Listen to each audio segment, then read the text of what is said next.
I am not a big fan of that cliffhanger this week. I think I can speak for everyone when it comes to this week's episode of Gate ending on a point to where we didn't want it to end like that. Like, just leave it on a cliffhanger like that. Because I wanted to see where that's gonna go. And I have my assumptions of what I think is really gonna happen. But still, the way that ending was done and the way Rory continues to showcase that she is best girl of Gate, it makes me happy, because the way she acts, the way she is, and especially seeing what she did to Itami at the end of this episode is all inspiring. Like, I just, like, my mouth and jaw just opened up and I couldn't believe what I was witnessing.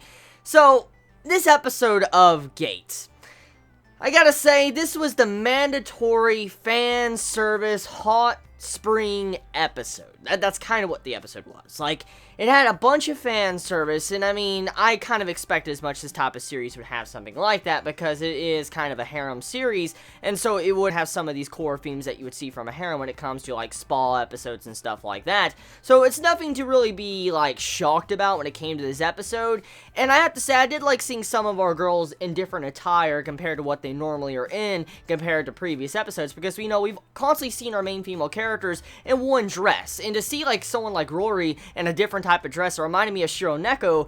It was really amazing. I liked her character and her design in this episode, and all the girls had a really good design in this episode with their different outfits. Now, speaking of what this episode was really about, there was things going on behind the scenes besides the fan service. There was politics, to a fight going on at night, to what was going on at the end, to, you know, getting to see, you know, slow build-up of the Prime Minister becoming a martyr. That's kind of what this episode is doing behind the scenes besides the standard fan service. And we also get some characterization of the ex-wife for Itami.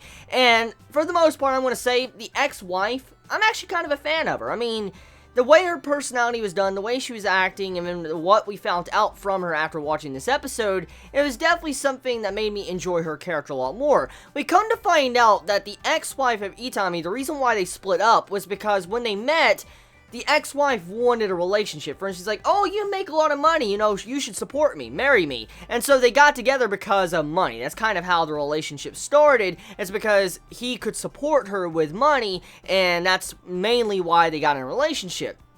And as time progressed on, eventually she started gaining a lot of feelings for him, and as he was about to go off to war and go to the, you know, fantasy world, she says, like, why are you going there? It's dangerous and different things like that. And he looked at it as if that if he was to die, she would no longer get money. That's how Itami looked at the entire situation. But in reality, the ex-wife was actually looking at it as if, I care for you, but you think all I care about is money. That's kind of what she was saying. So she decided to end the relationship before she can start over, and hopefully they can start over again as husband and wife, but this time not because of money, but because they love each other. So a really good way to showcase her character, and it was definitely a good episode to focus on her and find out more about her characterization, and get to see what type of meaning she has in Itami's life. Besides that, we go into the fan service, which is the standard stuff that we normally see. It is, you know, boobs, opie, and different conversations of grabbing breasts. We also get some, you know, fujoshi action going on in this episode, which I need to take a few moments to talk about. When it comes to Summer of Anime 2015, I have noticed a lot of reoccurring things from this season.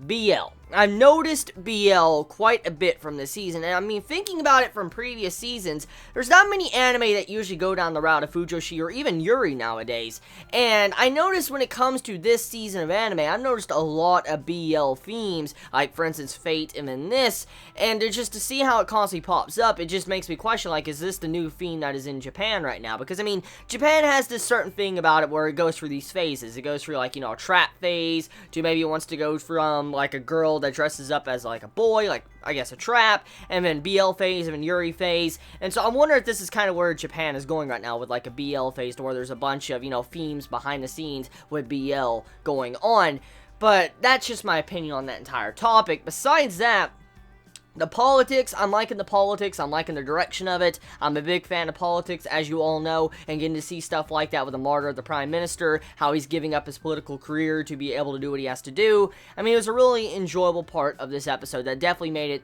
a lot better than it would have if it was just a fan service episode. Like, let me be real here. If this episode was just a fan service episode, not counting Rory at the end of the episode getting all freaking aggressive and, I guess, about to rape Itami, this episode kind of would have been boring to me, because I'm just not a big, massive fan of spa episodes. I'm not. I've said this many times before. I'm just not a big fan of those episodes. But to see politics added on top of this, and also getting to see Rory just continuously being a very good character, and the way she acts at the end of this episode definitely made this episode just so much better. And so yeah, definitely one of the best episodes of Gate so far, just the way it was done. And even though it had fan service and it was very cliche in some aspects, it was a really good episode, and I felt like the execution couldn't really have been much better than that. So tell me your thoughts in the comments below. You all have a wonderful day or night wherever you live. Please be safe. Chibi out.